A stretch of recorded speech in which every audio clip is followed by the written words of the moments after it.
রোজা রেখে চুল, নখ কিংবা নাভির নিচের লোম কাটা যাবে কিনা, অনেকেই আমাদেরকে এই প্রশ্নটা করেছেন। বিশেষ করে এই রমাদান মাস চলছে, এখন আমাদের মনের মধ্যে অনেক প্রশ্ন যে রোজা রাখা অবস্থায় যদি আমরা নাভির নিচে লোম পরিষ্কার করি অথবা চুল কাটি অথবা নখ কাটি তাহলে আমাদের রোজাটা পরিপূর্ণভাবে হয় কিনা। প্রিয় ভাইয়ারা আমার, প্রথমত আপনাকে মনে রাখতে হবে এই রমাদান মাস হচ্ছে এমন মাস, বিশ্বনবী সাল্লাল্লাহু আলাইহি সাল্লাম বলছেন মুমিন বান্দার কোন ইবাদতের বিনিময়ে আল্লাহ সুবহানাহু ওয়া তাআলা নিজ হাতে দিবেন না। একমাত্র রমাদানের রোজা হচ্ছে এমন ইবাদত যে ইবাদতের সওয়াব, যে ইবাদতের বিনিময় পুরস্কার আল্লাহ সুবহানাহু ওয়া তাআলা নিজের হাতে প্রদান করবেন। সুবহানাল্লাহি ওয়া বিহামদিহি সুবহানাল্লাহিল আযীম। এজন্য রাসূল বলেছেন আস-সাওমু লি ওয়া আনা আজজি বিহি। রাসূল করিম সাল্লাল্লাহু আলাইহি সাল্লাম ইরশাদ করছেন যে আল্লাহ পাক বলেন আমার বান্দা আমার জন্য রোজা রাখে, আমি নিজে তার জন্য পুরস্কার প্রদান করে দিব। সুবহানাল্লাহ। এজন্য প্রিয় ভাইরা আমার, এই রমজান মাস চলছে, মাসআলাগুলি আপনাকে জানতে হবে। চুল কাটা যাবে কিনা, নখ কাটা যাবে কিনা, অথবা নাভির নিচে লোম পরিষ্কার করা যাবে কিনা। প্রথমত কথা হলো, আপনি যদি এগুলি পরিষ্কার না করেন, বিশেষ করে যাদের নখ খুব বেশি বড়,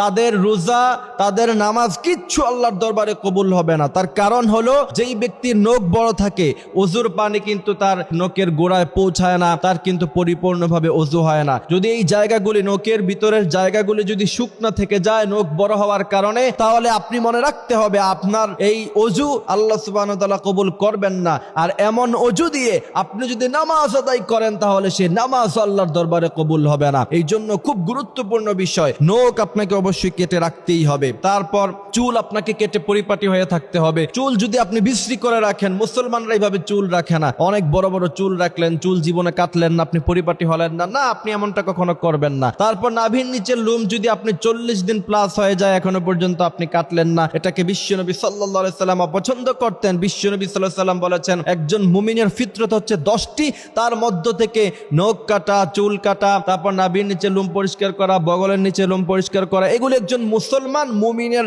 সর্বোচ্চ লেভেলের বৈশিষ্ট্য, কারণ মুমিনরা সবসময় পবিত্র থাকতে পছন্দ করে। এখন আসেন, এই রমাদান মাসে রোজা রেখে যদি আপনি নাভির নিচে লোম পরিষ্কার করেন অথবা চুল কাটেন, নখ কাটেন, তাহলে রোজার কোনো ক্ষতি হবে কিনা? না, রোজার কোনো ক্ষতি হবে না। কিন্তু আপনি যদি নখ ছোট না করেন, আপনি যদি বগলের নিচের লোম যদি পরিষ্কার না করেন, তাহলে আপনার নামাজ, আপনার রোজায় ক্ষতি সৃষ্টি হতে পারে। বাট আপনি এগুলি যদি পরিষ্কার করেন, কাটেন, নখ ছোট করেন, তাহলে রোজার কোনো ক্ষতি হবে না। সৌদি আরবের ফতোয়া বিভাগের দিকে তাকান, তাহলে শেখ বিন বাজ তিনি বলছেন রমজান মাসে রোজা রেখে আপনি যদি এগুলি পরিষ্কার করেন কোনো ধরনের কোনো সমস্যা হবে না ইনশাআল্লাহ।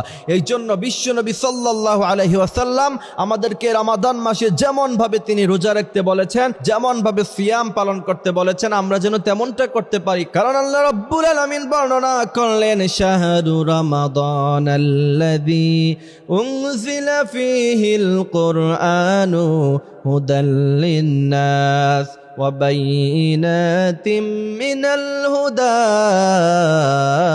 ওয়াল ফুরকান। আল্লাহ পাক বলেন এই কোরআনকে আমি আল্লাহ সুবহানাহু ওয়া তাআলা রমাদান মাসে নাযিল করলাম। সুতরাং এই কোরআনের যেমন মর্যাদা, এই রমাদানের রোজাগুলিরও তেমন মর্যাদা।